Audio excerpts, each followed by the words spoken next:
नत्वा सरस्वतीं देवीं शुद्ध्यागुण्यां करोम्यहं पाणिनीयप्रवेशाय लघुसिद्धान्तकौमुदीं। परंपरा है, जब भी कोई कार्य प्रारंभ किया जाता है तो मंगलाचरण जो है विघ्न नाश के लिए किया जाता है। त्योत्वा यह एक अव्यय पद है, यानी नमस्कार कर कर सरस्वतीम देवीम, द्वितीय विभक्ति का यहाँ प्रयोग हुआ है, सरस्वती में भी और देवी में भी, यानी नमस्कार किसको? सरस्वती देवी को। शुद्ध्याम और गुण्याम ये विशेषण है सरस्वती देवी के। करोम्य हम जो है वर्तमान काल का जो है क्री धातु का जो है उत्तम पुरुष का एक वचन है करोम्य हम, यानी क्रोमी हम, मैं करता हूँ। पाणिनीय प्रवेशाय, इसमें जो है चतुर्थी विभक्ति का प्रयोग हुआ है प्रवेशाय में, यानी पाणिनि के ग्रंथ में प्रवेश के लिए। लघु सिद्धांत कौमुदीम, लघु छोटी, सिद्धांत जिसमें व्याकरण का सिद्धांत रहेगा, इस अर्थ में है कौमुदीम, इस ग्रंथ की जो है कौमुदीम की रचना करने जा रहा हूँ। भावार्थ यह है कि नत्वा सरस्वतीम देवीम, सरस्वती देवी को प्रणाम कर कर, जो कि शुद्ध्याम गुण्याम, शुद्ध और गुणों से युक्त है, पाणिनीय प्रवेशाय, पाणिनि के अष्टाध्यायी में प्रवेश के लिए मैं लघु सिद्धांत कौमुदीम इसकी रचना करने जा रहा हूँ। अतः संज्ञा प्रकरणम।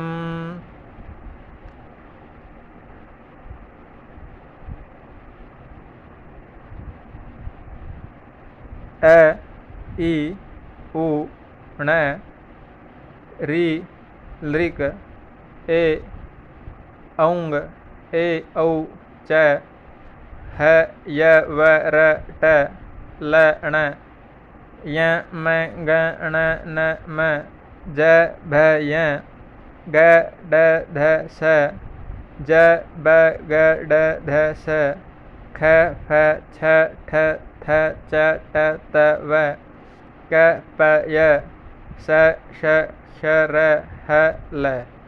ये माहेश्वर सूत्र है। ऐसा माना जाता है कि भगवान शंकर के डमरू से इनकी उत्पत्ति हुई है। 14 सूत्र है ये। इन सूत्रों के आधार पर ही जो है पूरी व्याकरण जो है व्याकरण शास्त्र चलता है। इनको आज हम समझेंगे इस कक्षा में। अब ये जो बड़े ही वैज्ञानिक तरीके से बनाए गए हैं, इन्हीं सूत्रों की सहायता से जो है प्रत्याहार बनते हैं। अब प्रत्याहार क्या है इसको भी समझना जरूरी है। अब देखिए, यहाँ जो पहला सूत्र है ए ई उ ण, यह एक प्रकार से एक प्रत्याहार है।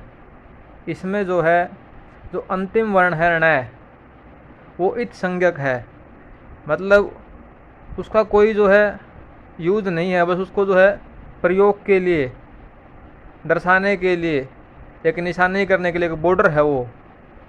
जैसे किसी शहर का बॉर्डर होता है, उसकी एक सीमा होती है। तो जो ए ई उ ण यानी इसका पहला अक्षर और अंतिम अक्षर, ये हो गया अण प्रत्याहार।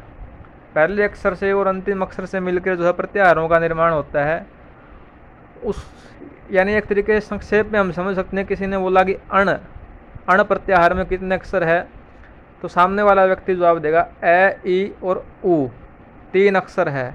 ण सिर्फ इसमें प्रयोग के लिए है, इसकी इत संज्ञा हो जाती है। इत संज्ञा का मतलब वह सिर्फ प्रयोग के लिए है, उसका जो है अदर्शन हो जाता है, यानी उसका लोप हो जाता है।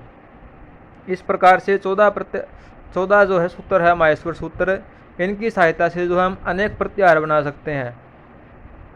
अब दूसरा जो इसमें सूत्र है री और लृ और कै, तीसरा ए औ ङ, चौथा ऐ औ च। अब यहाँ तक जो है ऐसे लेकर और च तक, ये सारे इन 4 माहेश्वर सूत्रों में जितने स्वर व्यंजन है वो सारे आ जाते हैं। तो सबसे पहले जो है महर्षि पाणिनि ने जो है इन सूत्रों की रचना इस प्रकार से की है कि सबसे पहले स्वर रख दिए, उसके बाद व्यंजनों में भी जो है उन्होंने वैज्ञानिक पद्धति का प्रयोग किया है उसको समझेंगे। तो अब आपसे कोई कह दे इन 4 सूत्रों का जो पहला अक्षर है ए और अंतिम अक्षर च को मिलाकर, तो इसका अर्थ हो गया अच। अच का मतलब हो गया स्वर व्यंजन। तो अब कह दे कि अच प्रत्याहार में कितने वर्ण आएंगे, तो यहाँ से आप गिनती शुरू कर दें।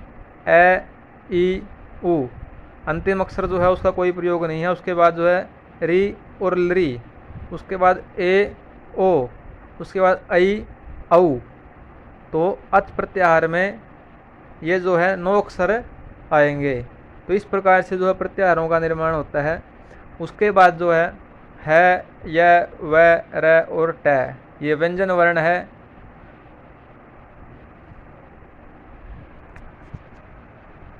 पांचवा जो माहेश्वर सूत्र है वो है य व र और ट। अब इसमें भी जो है जो क वर्ग है, क वर्ग है, जो च वर्ग है, त वर्ग है, ये जो 5 वर्ग है उनसे जो अलग ये अक्षर रह गए उनको जो है महर्षि पाणिनि ने सबसे पहले रख दिया। उसके बाद जो है ये छठा जो माहेश्वर सूत्र है वो है लण। लण में जो है सिर्फ एक ही वर्ण है ल। बाकी जो ल के साथ जो ए का उच्चारण हो रहा है वो इत संज्ञक है, और ण जो अंतिम अक्षर है इसकी तो इत संज्ञा है ही। अब है य व र ट, यानी है और ट को मिला के जो है एक प्रत्याहार बनता है। तो इस प्रत्याहार में अक्षर जो आएंगे वो है य व और र, 4 अक्षर जो है 4 वर्ण जो है इसके अंदर हट प्रत्याहार में होंगे।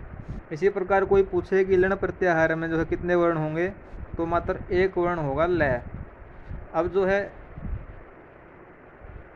जो 7वां प्रत्याहार है इसमें जो है जो हमारी व्यंजन वर्णमाला है, प्रत्येक वर्ग के जो 5 वर्ग है उसमें क वर्ग, च वर्ग आदि, उसका प्रत्येक वर्ग का जो है अंतिम अक्षर जो है इसके अंदर रख दिया।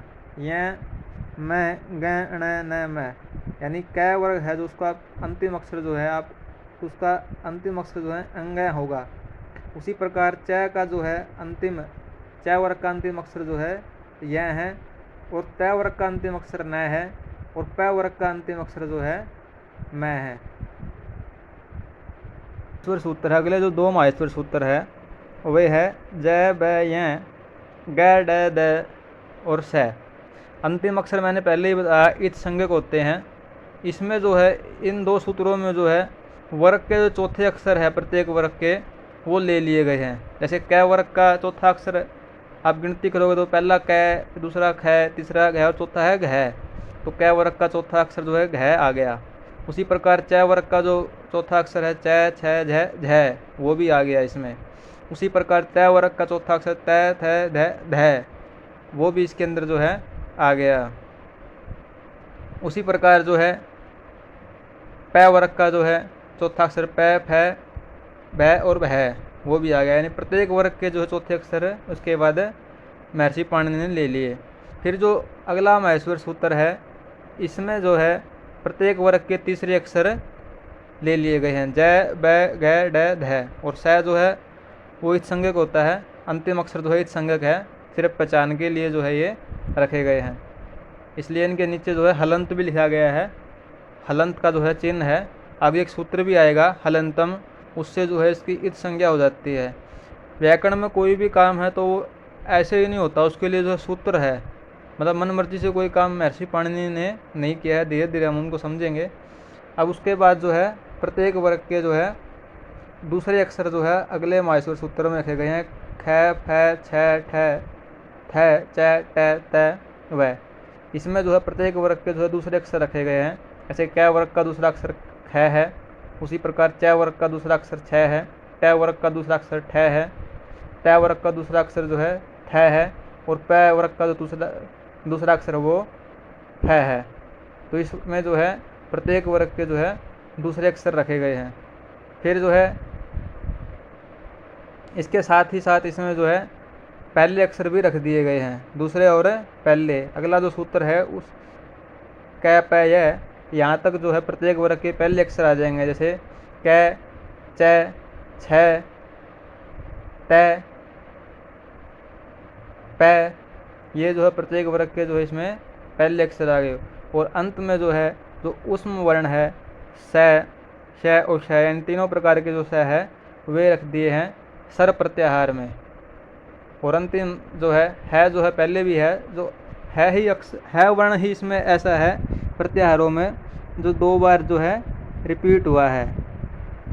अब यहाँ से जो है प्रश्न क्या बन सकता है, अब कोई आपसे पूछे कि स्वर स्वर के लिए यहाँ पर जो है शब्द प्रयोग होता है अच प्रत्याहार, यानी अच प्रत्याहार में जो है सभी स्वर आ जाएंगे। माहेश्वर सूत्र जो है पहले माहेश्वर सूत्र का ए और चौथे माहेश्वर सूत्र का जो च है, यहाँ तक जो है सारे स्वर वर्ण आते हैं। तो आपसे कोई पूछने लगे कि अच प्रत्याहार में कितने अक्षर है, तो आपने जो है गिनती करके बता देना है ए, ई, उ, री, ली, ए, ओ, ऐ, औ, यानी इतने अक्षर जो है अच प्रत्याहार के अंतर्गत आ जाएंगे। इसी प्रकार कोई आपसे पूछे हल, हल का अर्थ होता है व्यंजन वर्ण। जो 5वां माहेश्वर सूत्र है उसका जो पहला वर्ण है और अंतिम माहेश्वर सूत्र जो है ल, इसके बीच में जो है सारे व्यंजन आ जाते हैं। तो कोई पूछे कि हल प्रत्याहार में कितने वर्ण आएंगे, तो आपने बताना है 33। और ये 33 जो है कहाँ से शुरू होते हैं, य, व, र, ल, फिर जो है य, म, ग, ण, न, ज, भ, य, ग, ड, ध, ज, ब, घ, ढ, ध, ख, फ, छ, ठ, थ, च, ट, त, क, प, य, स, है। तो ये 33 जो है हल प्रत्याहार में आ जाएंगे। इसी प्रकार जो है इसकी सहायता से हम जो है हजारों लाखों जो है प्रत्याहार जो है इन 14 माहेश्वर सूत्र की सहायता से हम बना सकते हैं। जैसे कोई कह दे आपको, अपनी मर्जी से आप कोई प्रत्याहार बना सकते हो, कहीं से भी बीच से अक्षर उठा सकते हो, लेकिन प्रत्याहार का अंतिम जो वर्ण है वो व्यंजन होना चाहिए। अब कोई कह दे आपको जो है रिक प्रत्याहार बनाओ, दूसरा माहेश्वर सूत्र का जो है पहला अक्षर ले लिया हमने और ये है रिक। अब रिक प्रत्याहार में जो कोई पूछे अंतिम अक्षर जो है हलंतम होगा, यानी हल जिसके अंत में होगा एक संज्ञक होता है, कितने वर्ण आएंगे, तो इसमें आप बताओगे री और दूसरा जो है लरी, यानी ये हो गया रिक प्रत्याहार। ऐसे ही अब कोई कहे अक प्रत्याहार बनाओ,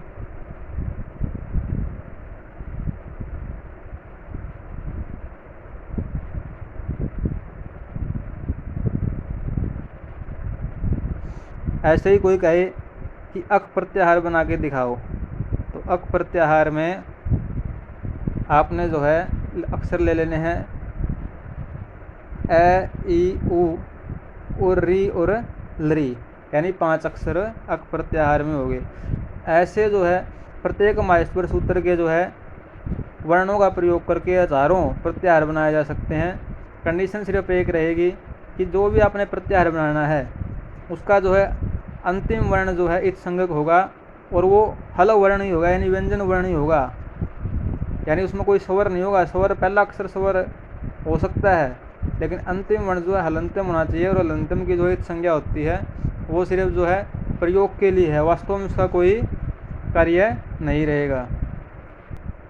इति माहेश्वराणि सूत्रान्य यणादि संज्ञार्थानि, इस प्रकार जो है ये 14 सूत्र हैं जो भगवान शिव के डमरू से निकले हुए माने जाते हैं। इनकी जो अण संज्ञा है, यानी इन सूत्रों को जो है अनादि नाम से जो है व्याकरण की दृष्टि से इनको जो है अनादि नाम से संबोधन किया जाता है। अनादि इनकी जो है संज्ञा है। उसके बाद जो है एषाम अंत्या इत, और इन सूत्रों में जो अंतिम जो वर्ण है जैसे अण क घ आदि वे संज्ञक कहलाते हैं, यानी प्रत्याहार बनाते समय केवल एक सीमा बोधक है, लेकिन कोई इनका वास्तविक प्रयोग नहीं है। हकारादिस प्रकार उच्चारणार्थ है। अब जो ये वर्ण है या वैरा आदि, देखिए जितने भी व्यंजन वर्ण है वे ए को मिलाकर के बनते हैं। अगर जैसे है अक्षर है, अगर इसको बनाया जाए तो है और प्लस ए, इसको मिला करके जो है वर्ण बनता है। तो यही यहाँ पे कहा जा रहा है कि हकारादिषु अकार उच्चारणार्थ है, यानी व्यंजन वर्णों में जो ये ए की जो ध्वनि आ रही है वो जो है उच्चारण के लिए है। बिना जो है स्वरों के जो है व्यंजन का उच्चारण नहीं हो सकता, इसलिए सभी में जो है ए जोड़ा गया है। फिर कह रहे हैं लण मध्य त्वय इत संज्ञक है। जो माहेश्वर सूत्र का जो छठा जो सूत्र है माहेश्वर सूत्रों में, वो लण है, उसमें सिर्फ एक वर्ण आता है लय। उसके बीच में जो ए लगा हुआ है वह भी जो है इत संज्ञक है, उच्चारण के लिए ही जो उसमें ए का प्रयोग हुआ है। 14 माहेश्वर सूत्र पढ़े और ये हमने बताया कि प्रत्येक माहेश्वर सूत्र का जो अंतिम वर्ण है उसकी इत संज्ञा होगी। तो यहाँ पे जो है बताया गया है कि 13 वर्ण ऐसे हैं जिनकी इत संज्ञा होगी। अब आप सोचेंगे कि माहेश्वर सूत्र 14 है तो सब में जो है अंतिम वर्ण इत संज्ञा का 14 ही वर्ण होने चाहिए जिनकी इत संज्ञा है। चलिए इसे देखते हैं एक बार दोबारा से 14 माहेश्वर सूत्रों को हमें देखते हैं। देखिए जो पहला माहेश्वर सूत्र है उसमें जो है अंतिम वर्ण न है जिसकी संज्ञा होगी। उसी प्रकार जो छठा माहेश्वर सूत्र है लय और ण, इसमें भी जो है न वर्ण है। तो यानी 14 माहेश्वर सूत्रों में न जो है 2 सूत्रों का जो है अंतिम वर्ण है। तो अब उसकी गिनती तो एक ही हुई, बाकी सारे जो है अंतिम जो व्यंजन वर्ण है वे अलग अलग है, लेकिन न जो है 2 बार हुआ है। तो इसलिए वहाँ कहा गया है कि 13 वर्ण ही ऐसे हैं जिनकी इत संज्ञा होगी। शब्द प्रयोग होता है अच। अच के अंदर जो है सारे जो है सौर प्रत्याहार के अंदर जो है उसका नाम जो है अच नाम से संबोधित व्याकरण की दृष्टि से करते हैं और अच में जो है सारे स्वर आ जाएंगे। उसी प्रकार हल, इस जो एक व्यंजन प्रत्याहार है, इसमें जो है सारे व्यंजन वर्ण जो है आ जाएंगे। प्रत्याहारों में अंतिम वर्ण जो है इत संज्ञक होता है, यानी वह सिर्फ जो एक सीमा के लिए लगाया गया है, उसका वास्तव में कोई प्रयोग नहीं होता। तो आज के लिए इतना ही। जयतु संस्कृतम जयतु भारतम।